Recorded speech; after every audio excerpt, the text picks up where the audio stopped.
Hello guys, and welcome back to part 2 of our deep dive into introversion.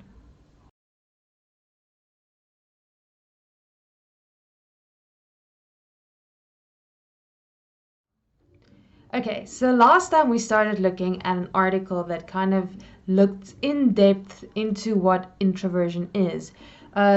In video 1, we defined both introversion and extroversion, and we looked at some of the differences. Now, today we're going to continue with this article where we're going to look at introversion in the larger society, as well as the effects of overstimulation, which is a big thing in today's society because we have cell phones and computers and TVs and all of these things. We're also going to take a little look at some of the differences in the brain of introverts and extroverts, something that we started mentioning in video number 1. Before we get into all of that though, remember to hit that subscribe button, and if you like today's video, to give it a big thumbs up.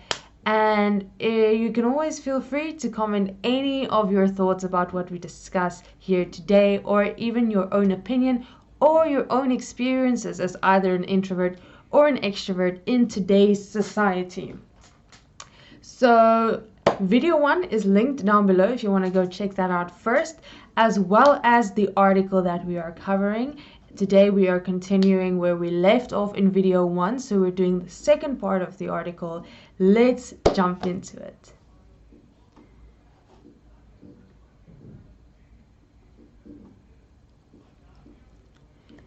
Okay, so this part of the article where we're starting today starts while looking at how introverts and extroverts think. So it says that introverts prefer solitude. They literally need a quiet environment just to hear themselves think. Now, we mentioned as well in video 1 about the electrical activity in the brains of an introvert and the extrovert. And when mapping the brain activity, the electrical activity in an introvert and extrovert's brain, the introvert's brain showed higher levels of electrical activity, whether they were at rest or whether they were engaged in an activity.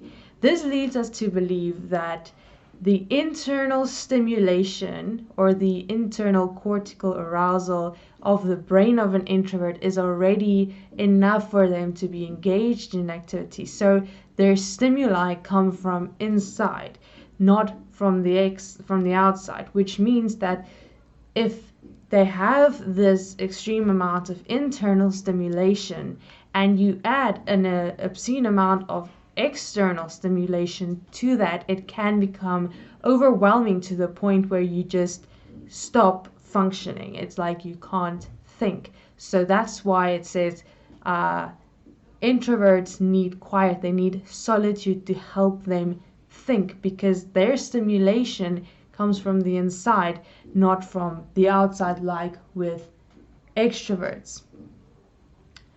So just a personal experience with regards to this. The place where I work, you have quite a lot of visual and auditory stimulation. It is noisy and it is bright in there. That is not even with the people speaking and the phones ringing, just the machines constantly running, the bright fluorescent lights, the bright computers. That's already very stimulating. Then you have phones constantly ringing, you have people constantly talking. The stimulation at the place where I work is quite, the external stimulation, shall we say, at my workplace is quite a lot, which means it is quite hard for me sometimes to focus or to think. Now, sometimes I can zone out and really just function with my work, but if everything is happening at once, I have a lot of work that needs to get done now, all of the stimulation, the phone is constantly ringing, someone's talking to me, the machines are running, everything is noisy. It's just a lot of stimulation from my external environment that can become quite overwhelming. Now, I'm not sure we're ever going to completely escape this, so we do need to find ways around that, but it does get frustrating, which adds to that exhaustion that I mentioned in video 1 after a hard day's work, where your brain just feels tired, your brain physically hurts. So yeah, that is just from my own personal experience. I can definitely relate to an excess of external stimuli making it really hard to think or to focus. So the next part of the article actually starts getting into the reason we're doing this whole video series, which is to get to overthinking. We're going back again to the electrical activity in the brain, which I think plays a very big part in the differences between extroverts and introverts. That's why we focus so much on it.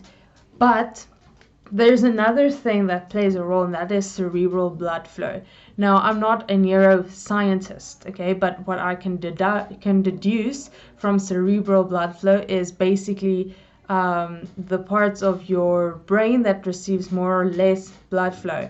Obviously, I'm sure it's a lot more complicated than that, but I think that is kind of the general idea. Now, they looked at scans or imaging, brain imaging, to see which parts of the brain in either an introvert or extrovert receive more or less blood flow, and does that influence the personality or actions of the introvert or the extrovert. Okay, so what they find is actually quite fascinating. With these, they call it neuroimaging, if I'm reading that, yeah, neuroimaging, they revealed that introverts has the largest amount of activation or blood flow around the frontal cortex. Now, that is the part of the brain that's responsible for remembering, decision making, planning, and solving problems. Now, just from seeing these things, you know, that's some things that require a lot of focus, a lot of thinking, internal focus and attention. When you're just making decisions, when you're planning, when you're solving problems, that is something that requires a lot of thinking, a lot of internal attention. So that actually makes a lot of sense why the blood flow would be focused or more in the frontal cortex for the introverts, because we know extroverts, when they think, they do it vocally, they think out loud. So that means the blood flow would be different for them, because yeah, okay, like I said, not a neuroscientist, I'm just kind of trying to make my own conclusions from the article. But yeah, so let's just stick with the facts that we have right now. I'm not going to go off on a tangent here. So the blood flow on these neuroimages was really centered around the frontal cortex, which makes a lot of sense from what we have learned about introverts so far. Now, there's a second thing that they say here that really kind of confused me when I just started reading. Obviously, when I read the explanation, it made sense.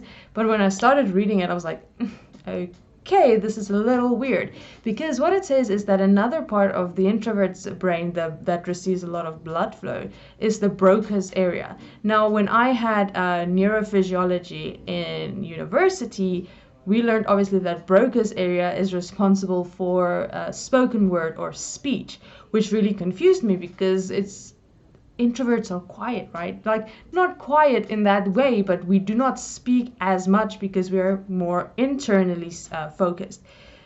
So I was a little confused given my limited knowledge about the brain. But then I read further and realized that speech doesn't always mean speaking to someone else. It also means self-talk, which is what they say here.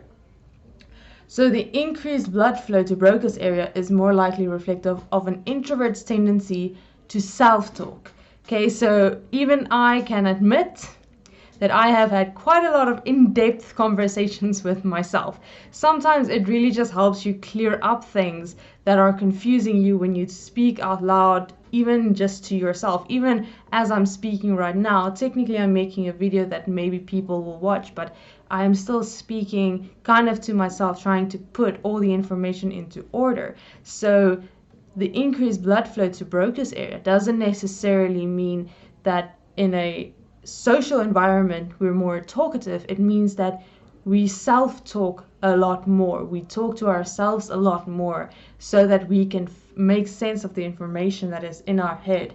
Now, this can also kind of have a negative effect if you think about it, because it can go really bad if all of this self-talk is heading in a negative direction, or is going in it's constantly about negative things, which I think again links to overthinking. So what it says here is, if the self-talk or inner dialogue, so self-talk, inner dialogue, your own inner thoughts, a conversation you're basically having with yourself, becomes too extensive, especially in response to something negative, it could cause the introvert to go into a downward spiral. So you see where the links start coming in between introversion and overthinking. I'm not saying that introverts are the only people who struggle with overthinking. That's not what I'm saying. I'm saying that you can see the links as to why introverts are more likely to struggle with overthinking, because it's right here, they're saying it to us. So it also has been found that anxiety and depression, because of these reasons, are more likely to occur in introverts.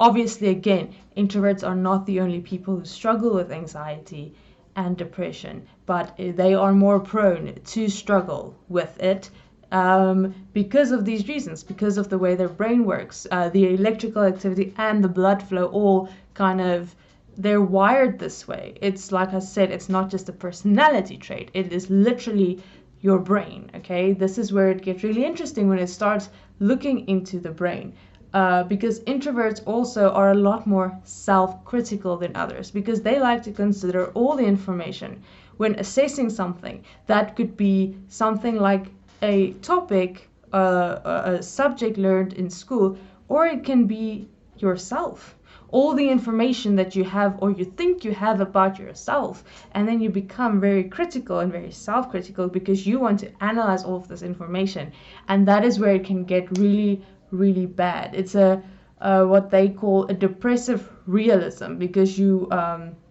want to be as realistic with yourself as possible, and that can get into the depression range very, very quickly, because no one is perfect. And if you're going to be focusing on all the information that you have, both positive and negative, and you're going to be very critical of it, which is how your brain is wired, it can become very destructive very quickly for an introvert.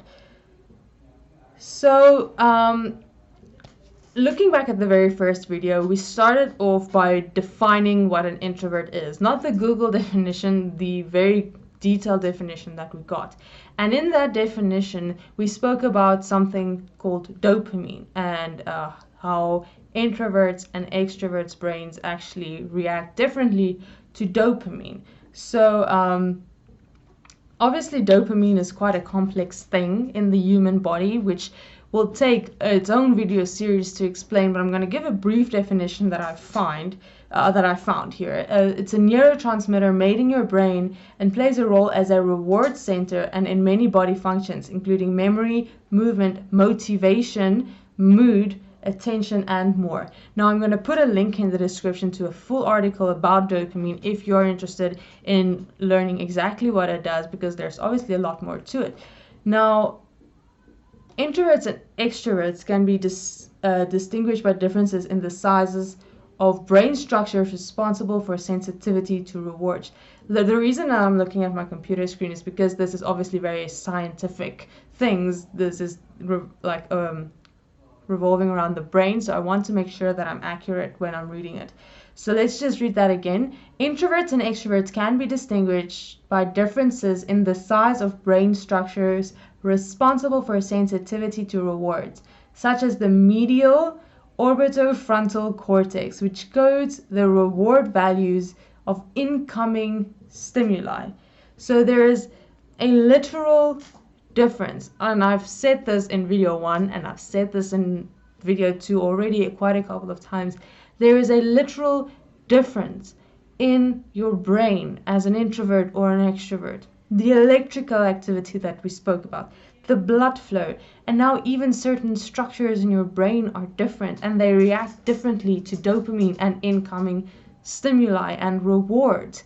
It is not just a personality trait, okay? The brain actually is completely different between an introvert and an extrovert. And I'm sure that if you look into it, there's so much more things that you can find. And I myself would like to research the inner workings of the brain, but that would just take forever and is just a lot for me to cover in a video. But that is where I kind of wanted to aim today, by just once again reinforcing the point that it's not just a personality trait. It's literally the way your brain works. It's literally the way your brain is structured, and where the blood goes and where the electricity goes.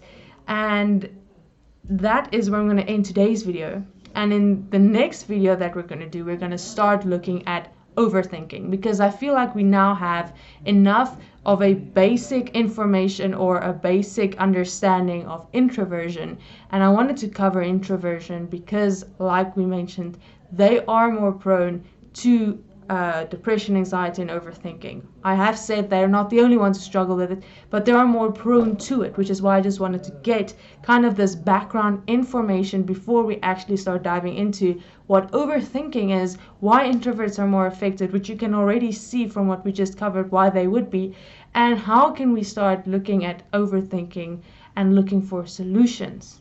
And that is it for today's video, guys. I really hope you enjoyed it. Sorry that you had to wait so long for this one, but it's finally out, and I really am looking forward to the next one, where we start looking into overthinking and start solving the problem of overthinking. Have a great week, guys, and I'll see you in the next video.